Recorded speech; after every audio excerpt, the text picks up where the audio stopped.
Welcome back.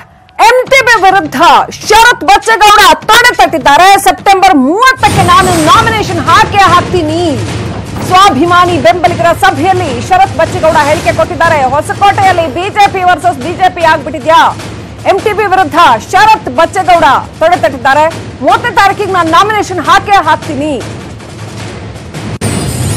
ಜಾವಡೇಕರಲ್ಲಿ ಗುಳ್ಳೇನರಿ ರಾಜ ಇಬ್ರು ಇರ್ತಾರೆ ರಾಜಕಾರಣದಲ್ಲಿ ಅಂತ ಎಂಟಿಬಿ ನಾಗರಾಜ್ ಅವರನ್ನ ಗುಳ್ಳೇನರಿಗೆ ಹೋಲಿಸಿ ಮಾತನಾಡಿದ್ದನ್ನ ನೋಡಿದ್ವಿ.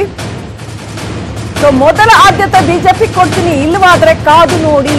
30ನೇ ತಾರೀಕು ಒಟ್ಟಲ್ಲಿ ನಾನು ನಾಮಿನೇಷನ್ ಹಾಕೋದಂತೂ ಖಂಡಿತ. ಮೊದಲ ಆದ್ಯತೆ ಬಿಜೆಪಿ ಕೊಡ್ತೀನಿ, ಇಲ್ಲ ಅಂದ್ರೆ ಕಾದು ನೋಡಿ ಅಂತ ಹೇಳಿದ್ದಾರೆ. ಸ್ವತಂತ್ರವಾಗಿ ಸ್ಪರ್ಧೆ ಮಾತ್ರ ಹೇಳಿಲ್ಲ, ಅವರು ಕಾದು ನೋಡಿ ಅಂತ ಹೇಳಿದ್ದಾರೆ. ನಾಮಪತ್ರ ಸಲ್ಲಿಕೆ ಸಂದರ್ಭದಲ್ಲಿ ಸಾವಿರಾರು ಸಂಖ್ಯೆಯಲ್ಲಿ ಬನ್ನಿ ಬೆಂಡಿಗಾನಹಳ್ಳಿ ಸಭೆಯಲ್ಲಿ ಶರತ್ ಬಚ್ಚೇಗೌಡ ಹೇಳಿಕೆ. ಬಿಜೆಪಿಗೆ ಮೊದಲ ಆದ್ಯತೆ ಕೊಡ್ತೀನಿ, ಅದರ್ವೈಸ್ ಕಾದು ನೋಡಿ ಅಂದ್ರೆ ಏನು? ಕಾಂಗ್ರೆಸ್ಗೆ ಹೋಗ್ತಾರಾ? ಅವರ ತಂದೆ ಸಂಸದರಿದ್ದಾರೆ, ಬಿಜೆಪಿ ಸಂಸದರಿದ್ದಾರೆ. ಸೊ ಈಗಾಗಲೇ ಅವರು ಕೂಡ ಅಂತರ ಕಾಯ್ಕೊಂಡಿರೋದನ್ನ ಅಫಿಷಿಯಲಿ ಅವನೇನ್ ಮಾಡ್ತಾನೋ ನನಗ್ ಗೊತ್ತಿಲ್ಲ ಅಂತ ಮಗನ ಬಗ್ಗೆ ಅಫಿಷಿಯಲಿ ಅವ್ರು ಸ್ವಲ್ಪ ಅಂತರ ಕಾಯ್ಕೊಂಡಿದ್ದಾರೆ. ನಾನು ಬಿಜೆಪಿಲಿ ಇರೋದು, ನಾನೇನು ಹೇಳಕ್ಕಾಗಲ್ಲ ಅಂತ. ಸೊ ಶರತ್ ಬಚ್ಚೇಗೌಡ ಹಾಗಾದ್ರೆ ಕಾಂಗ್ರೆಸ್ಗೆ ಹೋಗ್ತಾರಾ ಅಥವಾ ಇಂಡಿಪೆಂಡೆಂಟ್ ಆಗಿ ನಿಲ್ತಾರಾ? ಏನ್ ಮಾಡ್ತಾರೆ?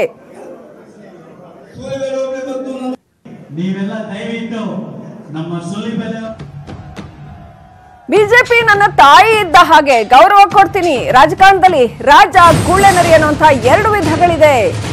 ಇದೇ ಶರತ್ ಬಚ್ಚೇಗೌಡ ಹೇಳಿರ್ತಕ್ಕಂಥ ಮಾತುಗಳು. ಸೊ ಹೊಸಕೋಟೆಯಲ್ಲಿ ಸಿಂಹದ ಎದುರು ಗುಳ್ಳೆನರಿ ಗೆದ್ದಿದೆ ಅಂತ ಮಾತನಾಡಿದ್ದಾರೆ.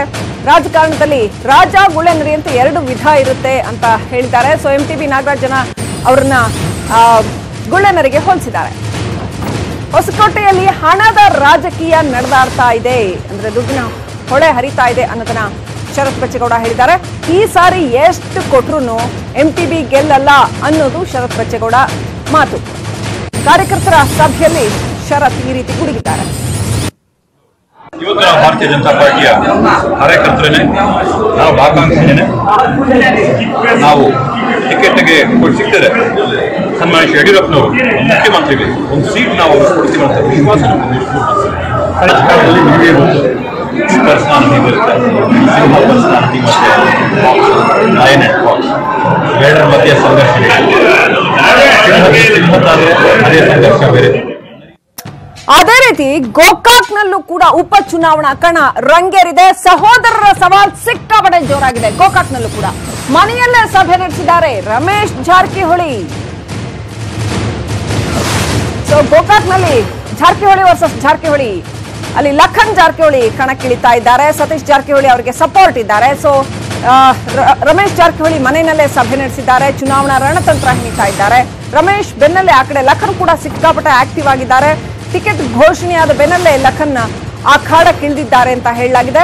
ರಮೇಶ್ ಅಳಿಯಂದಿರ ಭ್ರಷ್ಟಾಚಾರಕ್ಕೆ ಕೊನೆ ಹಾಡ್ತೀನಿ ಅಂತ ಲಖನ್ ಜಾರಕಿಹೊಳಿ ಆಲ್ರೆಡಿ ಖಡ್ಗ ಝಳಪಿಸಿದ್ದಾರೆ.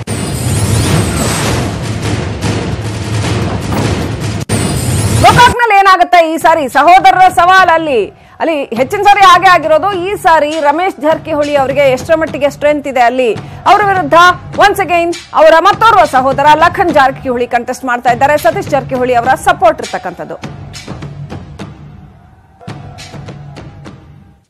ನ್ಯಾಯಾಲಯದ ನಮಗೆ ಸಂಪೂರ್ಣ ವಿಶ್ವಾಸ ಇದೆ, ನಮಗೆ ನ್ಯಾಯ ಸಿಗ್ತದೆ ಅಂತ ವಿಶ್ವಾಸ ಇದೆ. ಇವತ್ತು ಕರೋ ಉದ್ದೇಶ ನಮ್ಮ ಜನರು ಸ್ವಲ್ಪ ಕನ್ಫ್ಯೂಷನ್ ಇದ್ದಾರೆ, ಅದ್ರ ಬಗ್ಗೆ ನಾನು ಹೇಳಲಿಕ್ಕೆ ಮೀಟಿಂಗ್ ಕರೆದೇನೆ.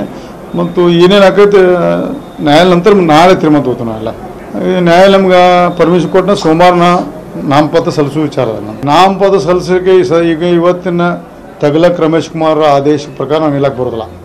ಆದರೆ ಅವೇ ಸುಪ್ರೀಂ ಅಲ್ಲ. ರಮೇಶ್ ಕುಮಾರ್ ಅವರು ಏಜೆಂಟಾಗಿ ಕೆಲಸ ಮಾಡಿದ್ದಾರೆ. ಕೆಲಸ ಮಾಡಿದ್ದಾರೆ. ಅವರು ಅದಕ್ಕೆ ಕುರ್ಚಿ ಮೇಲೆ ಅರ್ಹರಲ್ಲ, ಅವ್ರ ಆ ಕುರ್ಚಿಗೆ ಲೈಕಿನಲ್ಲ ಅವರು. ಯಾಕೆ ಒಂದು ರಾತ್ರಿ ಫರಕ್ ಇದೆ, ನಾವು ಏನಂತ ಜಾದು ಮಾಡಿದ್ರೆ ನಾವು ತಿಳಿಯೋದು. ಇವತ್ತು ಮತ್ತು ಅವ್ರ ಹಳೆಯಂದ್ರೆ ಏನು ಕಡಿವಾಣ ಹಾಕಬೇಕಾಗಿದೆ ನಮ್ಮ ಗೋಕಾಕ್ ನಗರಕ್ಕೆ ಹಾಗೂ ನಮ್ಮ 71 ಹಳ್ಳಿ ಕ್ಷೇತ್ರಕ್ಕೆ ಅವರು ಭ್ರಷ್ಟಾಚಾರ ಮುಕ್ತ ಮಾಡ್ಬೇಕಾಯ್ತು ನಾವು ಹಳೆಯಂದ್ರಿಂದ.